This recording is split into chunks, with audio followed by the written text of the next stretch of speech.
بسم اللہ الرحمن الرحیم۔ معزز خواتین حضرات، السلام علیکم ورحمۃ اللہ وبرکاتہ۔ اللہ کے بعد اگر کسی ہستی کا احترام سب سے زیادہ ہے تو وہ ہیں کائنات کے امام صلی اللہ علیہ وآلہ وسلم۔ یہی ہمارے آج کے قرآن مجید کے سبق کا موضوع ہے کہ نبی کریم صلی اللہ علیہ وآلہ وسلم کا احترام سب سے مقدم۔ معمول کے مطابق سب سے پہلے آیت مبارکہ کی تلاوت کرتے ہیں۔ اعوذ باللہ السمیع العلیم من الشیطان الرجیم۔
معزز خواتین و حضرات، رب کائنات کی پاکیزہ کتاب قرآن مجید 18واں پارہ سورۃ النور آیت مبارکہ ہے 63۔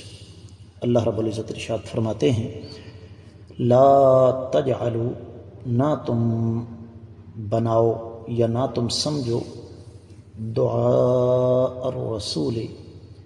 نبی کریم صلی اللہ علیہ وسلم کے بلانے کو، بینکم، آپس میں،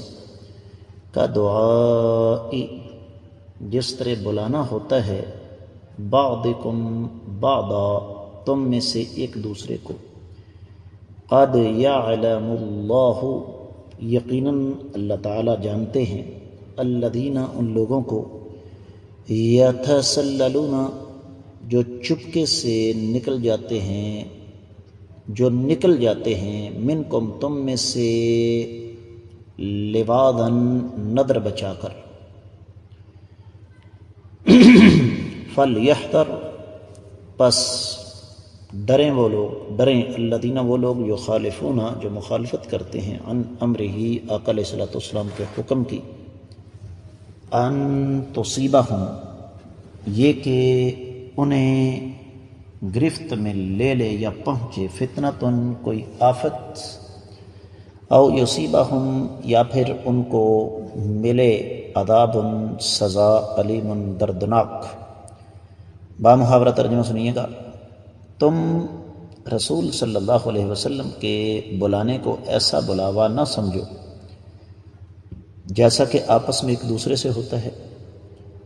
تم میں سے ان لوگوں کو اللہ تعالیٰ اچھی طرح جانتے ہیں جو نظر بچا کر چپکے سے سرک جاتے ہیں، اور جو لوگ رسول صلی اللہ علیہ وآلہ وسلم کے حکم کی مخالفت کرتے ہیں انہیں ڈرنا چاہیے کہیں ان پر کوئی زبردست قسم کی آفت نہ آ پڑے یا انہیں دردناک قسم کی سزا کا سامنا نہ کرنا پڑے۔ امام ابن کثیر رحمۃ اللہ علیہ نے اس آیت مبارکہ کی تفسیر میں قدر تفصیل سے کام لیا ہے۔ فرماتے ہیں کہ چونکہ عربوں کے ہاں تہذیب تمدن اس کی کمی تھی، اس لیے لوگ آقا علیہ الصلوۃ والسلام کو جب بلاتے تو آقا علیہ السلام کا نام لے لیتے یا کنیت، یا جیسے ایک دوسرے کو بلاتے ہیں ایسے ہی بلاتے تھے، اور رب کائنات نے پھر اس چیز سے منع فرما دیا، فرمایا نام نہ لو بلکہ یا نبی اللہ یا رسول اللہ کہہ کر پکارو، تاکہ آقا علیہ الصلوۃ والسلام کی بزرگی، عزت، ادب اور احترام وہ برقرار رہے۔ پھر اسی مناسبت سے امام ابن کثیر رحمۃ اللہ علیہ سورۃ البقرہ کی 104 آیت مبارکہ لے کر آئے، یا ایھا الذین آمنوا لا تقولوا راعنا وقولوا انظرنا واسمعوا وللکافرین عذاب علیم۔ اے ایمان والو، اپنی زبان سے راعینا کا لفظ نہ کہو بلکہ کہو کہ آپ ہماری طرف دیکھیے اور سنو، اور کافروں کے لیے سخت سزا ہے۔ سورۃ الحجرات اس کی 2، 3، 4 اور 5 آیت مبارکہ امام ابن کثیر رحمۃ اللہ علیہ نے نقل فرمائی ہے، یا ایھا الذین آمنوا لا ترفعوا اصواتکم فوق صوت النبی ولا تجہروا له بالقول کجہر بعضکم لبعض ان تحبط اعمالکم وانتم لا تشعرون ان الذين يغضون اصواتهم عند رسول الله اولئك الذين امتحن الله قلوبهم للتقوى لهم مغفرة واجر عظيم ان الذين ينادونك من وراء الحجرات اكثرهم لا يعقلون ولو انهم صبروا حتى تخرج اليهم لكان خيرا لهم والله غفور رحيم۔ اے ایمان والو، اپنی آوازوں کو نبی کریم صلی اللہ علیہ وسلم کی آوازوں سے بلند نہ کرو، اور آقا علیہ الصلوۃ والسلام کو اس انداز سے مت پکارو جس طرح تم ایک دوسرے کو پکارتے ہو، کہیں ایسا نہ ہو کہ تمہارے اعمال برباد ہو جائیں اور تمہیں پتہ بھی نہ ہو۔ بلا شبہ وہ لوگ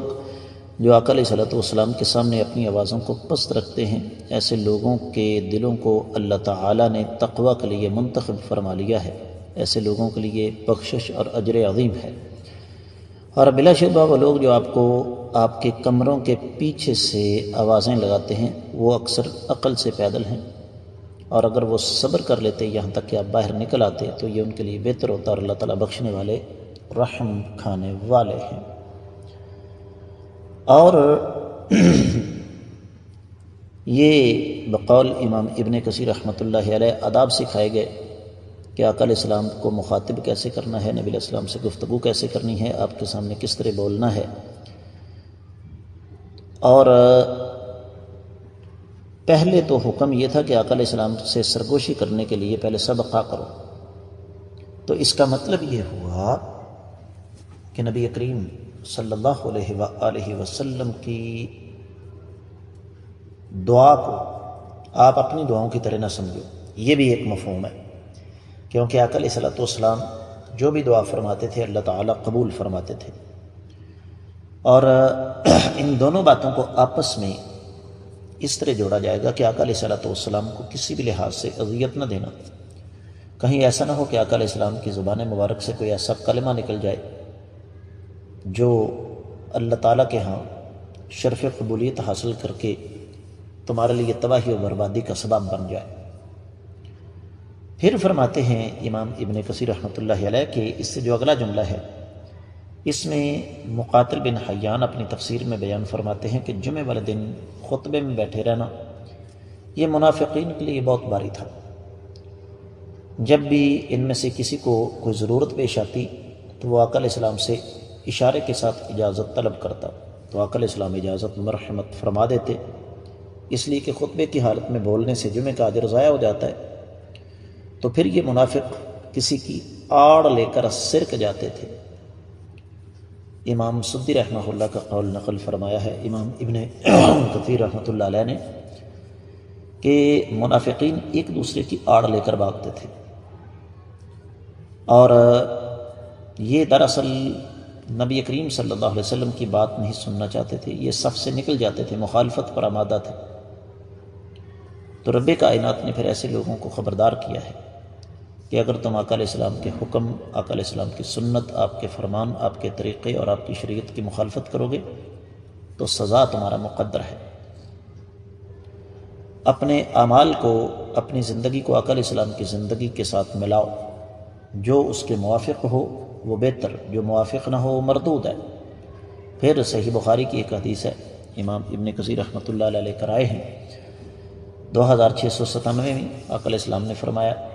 جس نے کوئی ایسا عمل کیا، من عمل عملا لیس علیہ امرنا فہو رد، جو ایسا عمل کرے جس پر ہمارا حکم نہ ہو وہ کام مردود ہے۔ تو فرماتے ہیں امام ابن کثیر رحمۃ اللہ علیہ، ظاہر یا باطن میں جو بھی ہے، کائنات کے امام صلی اللہ علیہ وسلم کے طریقہ کار اور آپ کی شریعت کے خلاف ہوا تو یہ دراصل دل کے اندر کفر، نفاق، بدعت اور برائی کا بیج بونے کے مترادف ہے، اس کا نتیجہ سخت سزا ہے، اور وہ سزا صرف آخرت میں نہیں بلکہ دنیا میں بھی قتل، قید، حد، اس طرح کی سزائیں مل جاتی ہیں، اور اگر یہاں سے انسان بچ بھی جائے تو پھر بھی آخرت کا عذاب جو ہے اس سے تو انکار نہیں کیا جا سکتا۔ پھر ایک حدیث اور امام ابن کثیر رحمۃ اللہ علیہ لے کر آئے، صحیح بخاری میں 6483 ہے، صحیح مسلم میں بھی ہے۔ آقا علیہ صلی اللہ علیہ وسلم نے فرمایا کہ میری اور تمہاری مثال ایسے ہے جیسے کسی شخص نے آگ جلائی، جب آگ روشن ہوئی تو پتنگے اور پروانے دھڑا دھڑ آ کر اس میں گرنے لگے۔ اب ایک شخص انہیں روک رہا ہے لیکن وہ شوق سے اس آگ میں گرتے چلے جاتے ہیں، اس شخص کے روکنے سے رکتے نہیں۔ فرمایا یہی حالت میری اور تمہاری ہے کہ تم لوگ جہنم کی آگ میں گرنا چاہتے ہو، اور میں تمہیں اپنی باہوں میں لپیٹ لپیٹ کر اس جہنم کی آگ سے روک رہا ہوں کہ اس میں مت گھسو، بچ جاؤ، لیکن تم لوگ میری بات ماننے کی بجائے اس آگ میں گھستے چلے جا رہے ہو۔ تفسیر ابن کثیر میں جو کچھ بیان ہوا وہ اتنا ہی، بہتر تو یہ ہے کہ سبق کو یہیں پر روک دیا جائے، لیکن میں صرف ایک چھوٹی سی بات عرض کر کے آپ لوگوں سے اجازت چاہوں گا۔ اہل علم نے یہ فرمایا ہے کہ اس آیت مبارکہ کی سابقہ آیات مبارکہ کے ساتھ بلکہ سابقہ آیت مبارکہ کے ساتھ ایک مناسبت ہے، جس طرح کہ ماضی قریب کی ایک عظیم شخصیت امام شنقیطی، اور ماضی قریب میں ہی ابن عاشور اور تفسیر ابن بادیس میں اس بات کی صراحت موجود ہے۔ اس پر انشاءاللہ ہم آنے والے سبق میں بات کریں گے۔ آج کا سبق یہیں پر روک رہا ہوں، اجازت دیجیے۔ السلام علیکم ورحمۃ اللہ وبرکاتہ۔